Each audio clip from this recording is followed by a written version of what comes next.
অবাক লাগলেও 15 ফুটের মানকচু, 35 কেজির লাউ, 4 ফুটের চালকুমড়ো সহ প্রায় 1.5 কেজির বেগুন, 4 থেকে 5 কেজির ফুলকপি সহ দৈত্যাকার সবজি ও ফলের প্রদর্শনী দেখতেই এখন প্রতিদিন কয়েক হাজার মানুষের ভিড় জমছে বাণীপুর লোক উৎসব মেলার কৃষি প্রদর্শনীতে। 70 বছর ধরে চলে আসা এই ঐতিহ্যবাহী রাজ্যের দ্বিতীয় বৃহত্তম লোক উৎসব মেলার অন্যতম আকর্ষণের কেন্দ্রবিন্দুতে থাকে কৃষি প্রদর্শনী। এরকম দেখিনি তো কোথায়।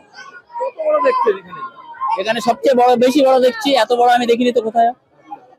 এখানে কেমন ভিড় কেমন? প্রচন্ড ভিড় এই দেখার জন্যই? এই দেখার জন্য। আর এই বাণীপুর মেলায় দেখেছি এর আগে, এছাড়া কোথাও দেখেনি? ছাড়া কোথায় দেখি না না, এই প্রথম দেখলাম। লাউটা তো এই প্রথমই দেখলাম, সত্যি দেখে অবাক হয়ে গেছে। দেখছেন এখানে? লাউ আছে, আপনার ফুলকপি রয়েছে দেখতে পাচ্ছি, লেবু ঝুলছে। কত বড়? অনেক বড়, ভিড়টাও অনেক বড়, এই প্রথম দেখলাম। না, আগে কখনো দেখিনি। এখানে কি দেখছেন? এটা এবছর এগুলো যেন আমি প্রথম, মানে এত বড় প্রথম দেখছি লাউগুলো। কি আছে এখানে? এখনো তো পুরো ভালো করে সবটা দেখে শেষ করতে পারলাম না, বাট লাউগুলো খুবই বড়, অনেক বড়। বাচ্চাদের নিয়ে এসেছেন? হ্যাঁ হ্যাঁ। যেখানে জেলার নানা প্রান্তের কৃষক ও চাষিদের ফলানো অস্বাভাবিক আকৃতির সবজি ও ফল প্রদর্শনীতে নিয়ে আসা হয়। সাধারণত বাজারে সবজি ও ফল দেখলে তার যে আকৃতির দেখা মেলে, এই প্রদর্শনীতে তার 4 গুণ আকৃতির সবজি ও ফলের দেখা মেলে বলেই দাবি উদ্যোক্তাদের। অস্বাভাবিক আকৃতির হওয়ায় এই প্রদর্শনী দেখতে বিশেষ আকর্ষণ থাকে সাধারণ মানুষের মধ্যে, যেখানে কচি কাঁচা থেকে সকল বয়সের মানুষই ভিড় জমান এই সবজি ও ফলের প্রদর্শনী দেখতে।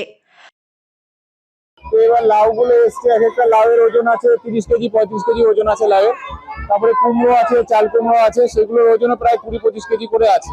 এখানে বিভিন্ন গ্রামগঞ্জ থেকে সব চাষিরা এখানে তাদের উৎপাদিত সবজি নিয়ে এই প্রদর্শনীতে হাজির হয়। এটা এই 9 দিন ধরে থাকবে। আর সোমবার দিন এখানে জাজমেন্ট হবে, এগ্রিকালচার দপ্তর থেকে জাজ করতে আসে। তারা যাদেরটা বড়, যাদেরটা খাওয়ার উপযুক্ত, তাদের উপরে এই প্রাইজগুলো দেওয়া হয়। আর এটা হয়ে আসছে 70 বছর ধরে, এই প্রদর্শনীটা হয়ে আসছে, কৃষি প্রদর্শনী আর বিজ্ঞান প্রদর্শনীটা হয়ে আসছে। কেমন ভিড় হয় এখানে দেখুন, প্রচুর বিভিন্ন জায়গা থেকে প্রচুর, মানে হাবড়া বিভিন্ন আশেপাশের অঞ্চল থেকে প্রচুর লোকের সমাগম হয় এই দেখার জন্য। এবারের এই কৃষি প্রদর্শনীর বিশেষ আকর্ষণ হয়ে উঠেছে 15 ফুট লম্বা মানকচু, 35 কেজির লাউ, 4 ফুটের চালকুমড়ো, 1 থেকে 1.5 কেজির বেগুন ও 4 থেকে 5 কেজির ফুলকপি, মাশরুম সহ অন্যান্য বড় আকারের ফলমূল। প্রদর্শনীর সামনেই রয়েছে প্রায় 20 ফুটের আখ। জেলার নানা প্রান্তের কৃষকদের পরিচর্যার ফলে এই অস্বাভাবিক আকৃতির সবজি ও ফল সাধারণ মানুষকে দেখিয়ে উৎসাহ প্রদানের পাশাপাশি কৃষি সংস্কৃতির ক্ষেত্রেও বাড়তি আকর্ষণ যোগ করছে। এদিন হাবড়ায় নিজের বাড়িতে ফলানো বৃহৎ আকৃতির সবজি নিয়েই হাজির এক পরিবার। জানান, মানুষের দেখার জন্যই এই প্রদর্শনীতে নিয়ে আসা ফল। দেখা যায় রীতিমতো কাঁধে করে বৃহৎ আকৃতির ওই মানকচু এবং কামরাঙা ফল তারা নিয়ে এসেছেন এই প্রদর্শনীতে। এটা হচ্ছে কচু, অ্যাপ্রক্স তোমার 15 ফুট মতো উঁচু হবে। আর আমাদের বাণীপুর লোক উৎসবে কৃষি প্রদর্শনীতে আনা হয়েছে, যাতে লোকজন দেখে যে কিরকম বড় সাইজের কচুটা রয়েছে। এত বড় কচু কি বাজারে দেখা যায়? আমি তো দেখিনি। এবার এইটা হচ্ছে, মানে আগের বছরও আমরা এত বড় কচু দেখিনি, এইবারই কচুটা দেখলাম বলে আনলাম। দুজন মিলে খুব কষ্ট হয়েছে বাইকে করে আনতে। এটা কি বাড়িতেই তৈরি? হ্যাঁ, বাড়িতেই হয়েছে। বিশেষ কি মানে দেওয়া হয়েছে, সার বা কিছু দেওয়া হয়েছে? সার না, এমনি নরম মাটিতে লাগানো হয়েছে, এমনি হয়েছে। আমার মা যেমন আগের বছর কামরাঙা দিয়ে সেকেন্ড হয়েছিল, এবার তো আশা করছি এটাতে প্রথম হবেই। প্রতি বছরই দেখি দেখি দেখি, অনেক কিছুই বাড়িতে থাকে, কিন্তু দেওয়া আর হয়ে ওঠে না।